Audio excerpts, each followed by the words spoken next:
하세요. 뭐라도 해야지입니다. 오늘은 2022년 10월 12일 수요일이고 오늘 저는 드디어 항암 6차까지 마치고 있습니다. 소리 질러! 항암하고 집에 와서 한 4시간 정도는 쭉 잔 것 같고요. 이상하게 그 항암하고 나면 먹는 약이 있는데 그 약이 아무래도 저를 이렇게 코코넷네로 이끄는 게 아닌가 싶습니다. 코코넷네 친구입니다. 뜬금없죠. 저의 코코넷네 친구.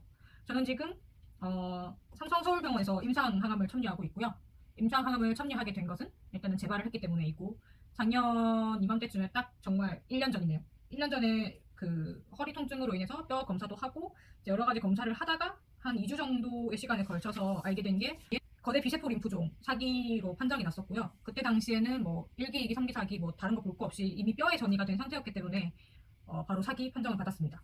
희한하게 뭐 다른 분들은 이제 뭐 목 아래가 붓거나 겨드랑이 아래가 붓거나 하는 등 림프절이 부어서 병원을 가게 되신 분도 많고, 저는 이제 비호직긴 림프종인데, 이제 호직긴 림프종이신 분들의 경우에는 이제 폐나 심장 가까이에 종양이 발생이 되면서 호흡이 힘들거나 아니면 이제 수면을 취하려고 할 때 바른 자세로 자기 힘들거나 그런 문제가 생겨서 뭐 엑스레이 촬영을 했는데 뭐 발견하셨다는 분도 많이 들었는데, 저 같은 경우는 일단 뭐 림프종이 발생하기 전에 나타나는 기본적인 증상은 거의 없었습니다. 딱 하나가 있긴 있어요. 딱 하나가 림프종일까요? 라고 다들 검색하실 때 나오는 게 뭐 살이 많이 빠진다, 식욕 부진이 뭐 그에 따른 식욕 부진이 오고, 그리고 뭐 몸에서 체온이 올라가거나 옷을 흠뻑 적실 만큼의 땀이 많이 난다라는 등의 기초적인 정보가 나오는데, 원래 저는 땀이 많이 나는 체질이 아니거든요. 그래서 땀이 많이 난 적도 없고, 그리고 결혼식 때까지는 사람들이 다들 열심히 다이어트를 하잖아요. 그래서 다이어트를 열심히 해서 그런지 입맛이 너무 싹 돌아서 살이 오히려 많이 쪘고 빠지지도 않았고 입맛이 없지도 않았어요. 그리고 그때는 사실 저희 강아지가 아팠던 시기라 제가 제 몸을 돌보는 것보다는 이제 저희 강아지랑 병원 다니는 거에 너무 집중을 해서 되게 많이 아팠는데도 약을 먹고 계속 참았던 것 같아요.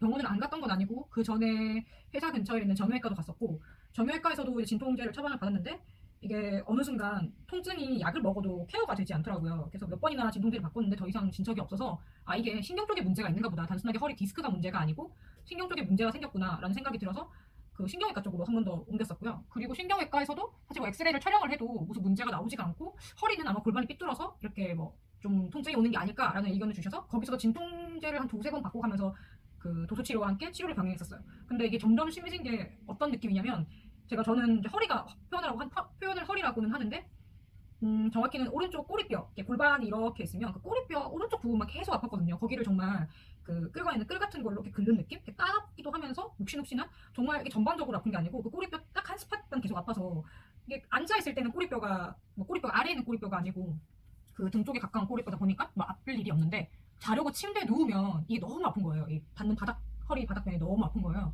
그래서 어느 순간 제가 너무 아파서 뒤집어서 잠이 들고 약을 먹어도 하루에 2시간 또 제대로 못 잤던 것 같아요. 그때는 이제 강아지 때문에 신경이 예민했던 것도 있었고, 저도 이제 몸이 아픈데 이제 같이 예민해지니까 하루에 2시간, 3시간 아침에 해가 뜨는 거를 보면서 출근했던 기억이 되게 많아요. 근데 또 되게 웃긴 게, 그 당시에 웃긴 거 아닌가? 슬픈 건가? 그 당시에 저희 남편이자 성킴님께서도 같이 디스크가 아팠거든요, 허리가. 그 심각한 게, 이게 강아지가 아파서 뚱이가 저희가 한 9kg, 10kg 나왔어요. 근데 이제 아프다 보니까 잘 못 걷고 그래서 이렇게 들쳐업고 다녔거든요. 정말 이렇게 바둑하고 들듯이 이렇게 들쳐업고 다녔는데, 이게 너무 들쳐업고 다니고 이제 저희 강아지는 그 방광암이라서 자가 소변이 불가능했어요. 그래서 아침에 한 번, 저녁에 한 번, 12시간 텀으로 그 직접 배에 주사를 꽂고 소변을 뽑아주는 식으로 치료를 병행했었는데, 그러니까 들고 아침에 병원, 저녁에 병원, 이게 걸어서는 한 20분, 30분 걸리거든요. 저희 집에. 그래서 차로 가면은 5분 정도 걸릴까? 저희 신세계백화점 근처에 있는 헬릭스 동물병원으로 뚱이는 치료를 하는데, 그걸 아침에 한 번, 저녁에 한 번 이렇게 왕복하고, 가끔 뚱이가 입원해 있을 때는 점심시간에 밥을 안 먹고 강아지 보러 이제 가기도 했었어요. 왔다 갔다 하면서 우리가 뚱이를 들고 계속 움직이기도 하고, 강아지가 자가 소변이 불가능하니까 자기는 소변이 넣고 싶어서 힘을 계속 주는 거예요. 그러니까 말 그대로 똥을 지렸거든요. 그러니까 아침에 일어나 보면은 그 거실 바닥부터 시작해서 저 방 전체가 그 새벽에 얘가 어떤 사투를 벌였는지가 알 수 있어요. 이게 정말 저희가 잠자는 안방 빼고는 그 쥐어짠 소변과 쥐어짠 대변이 온 바닥에 퍼져 있었어요. 그래서 아침에 일어나면 하는 일이 그 똥오줌 다 닦고 집을 다 소독을 하고, 강아지 뭐 다 묻었을 거 아니에요. 손발 다 묻은 거 닦고, 그러면 이제 또 그 시간 병원 시간에 맞춰서 강아지를 데리고 병원에 가고, 이제 저는 출근을 하고, 저보다 출근이 조금 늦은 성킴이 아침 케어를 해주고, 퇴근이 조금 빠른 제가 똥이 저녁 케어를 하고, 계속 그런 패턴이었거든요. 그래서 오빠도 허리가 너무 아팠어요. 너무 아파서 둘 다 같이 약을 먹고 있다가 어느 날 하루아침에 오빠가 먼저 디스크가 탁 하고 터져버렸어요. 샤워를 하다가 샤워를 끝내고 다리를 드는데 다리가 하고 다리가 안 들어지고 디스크가 터지고, 이제 그날 저도 이제 그 고통의 분배치가 이렇게까지 치솟은 날이었어요. 이렇게.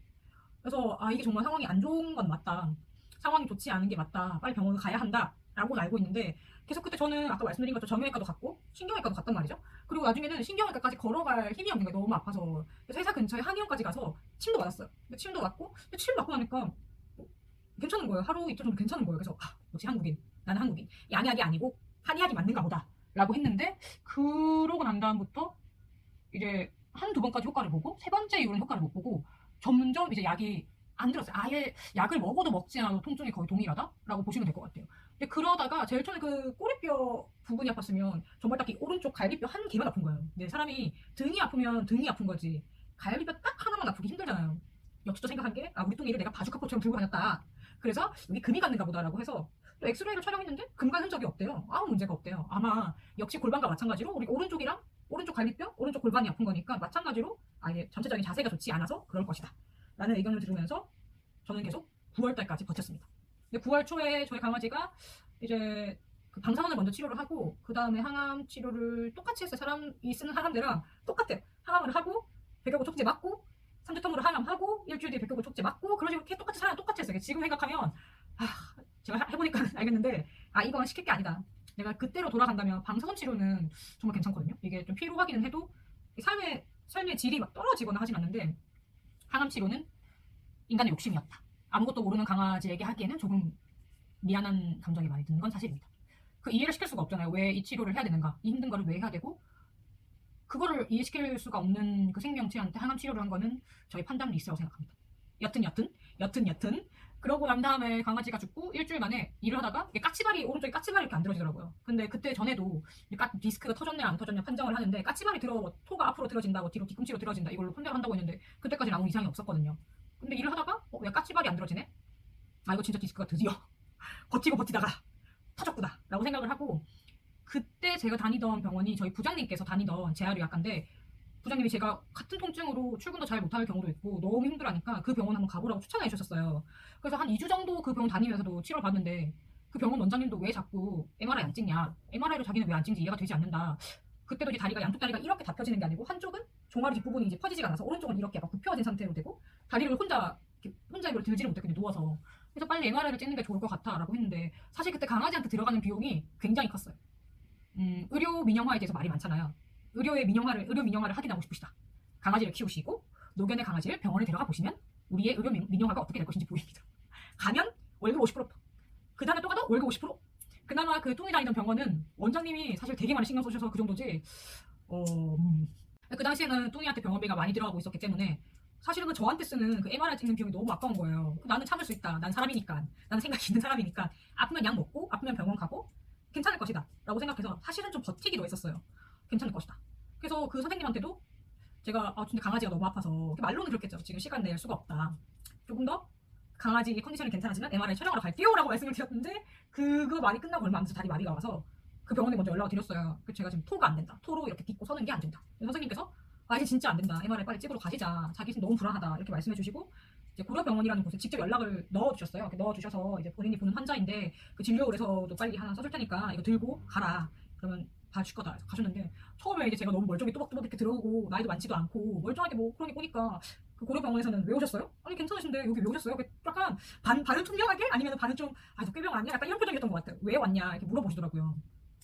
그래서 아프고 아프다. 어떻게 설명할 수가 없는데 너무 아프고 잠도 사실 잘 못 자고 이때까지 먹었던 진통제약을 쭉 불러드리면서 효과가 없었다 했더니 그래 일단 MRI 찍으러 왔으니까 MRI 찍어보시고 결정합시다. 이렇게 해서 MRI 촬영을 하게 됩니다.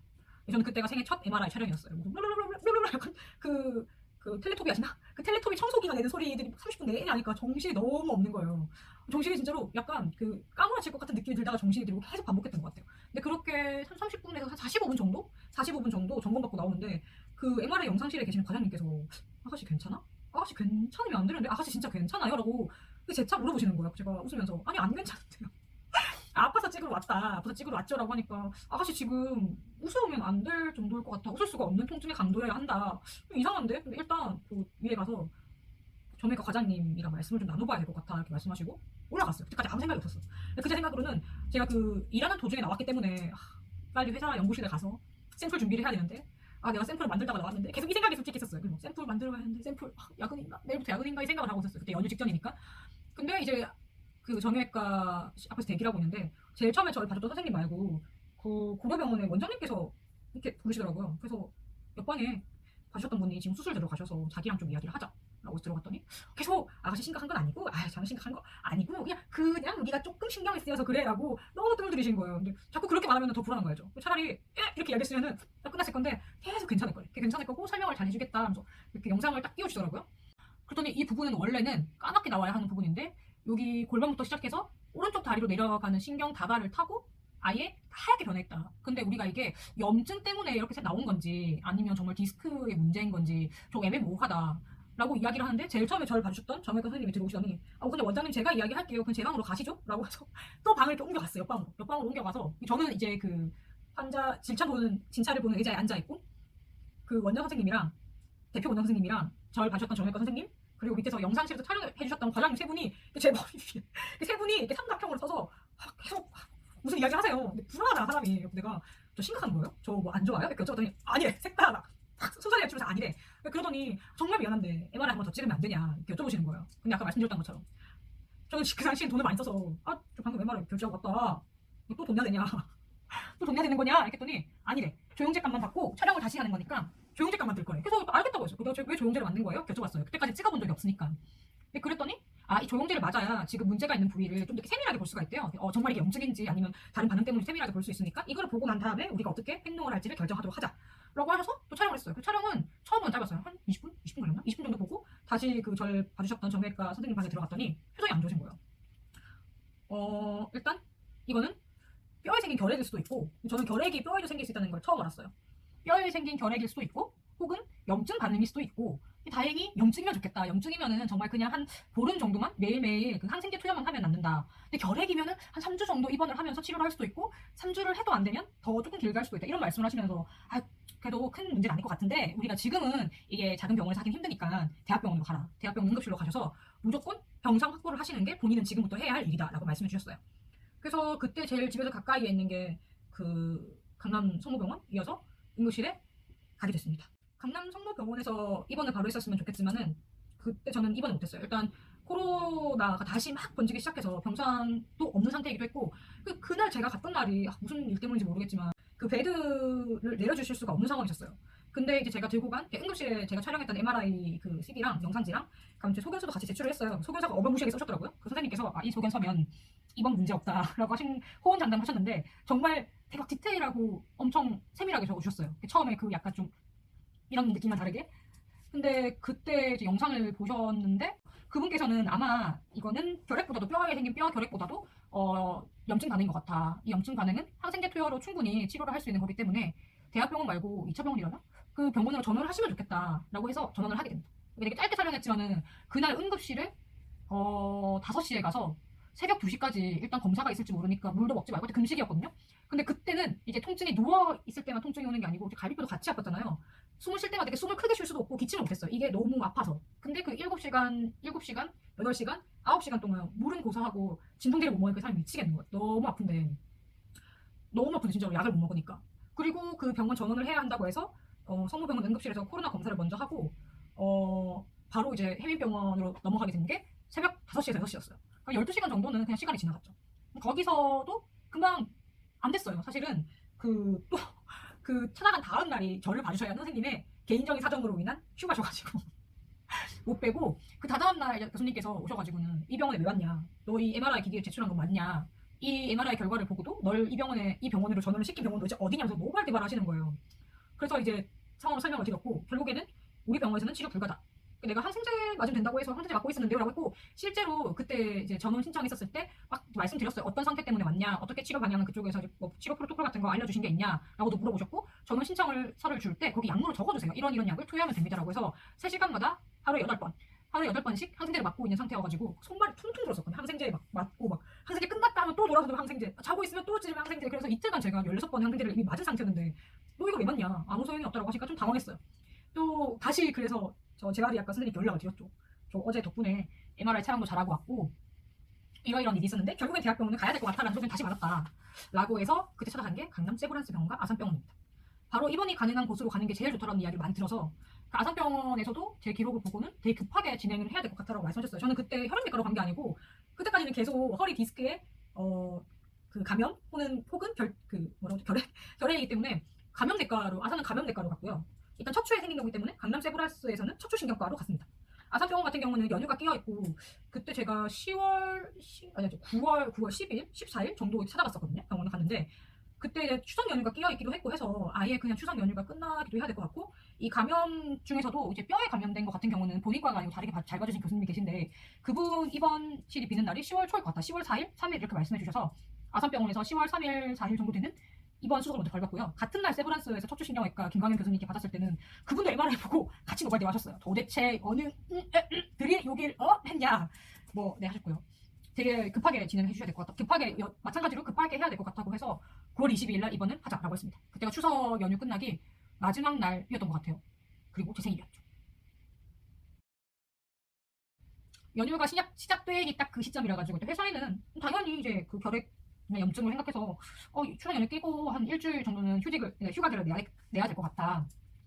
입원을 하기로 했더라고요. 했고 부장님이 그래 일단 몸 관리를 잘 하고 와라 라는 말씀으로 해서 그 남은 5일 동안 잘 먹고 잘 먹고 말고 잘 먹고 잘 자고 이제 뚱이가 강아지 별로 갔으니까 뚱이 물건 정리하고 진짜 아무렇지 않게 지냈어요. 그냥 아프니까 치료하면은 난 이제 아픈 거에서 벗어난다.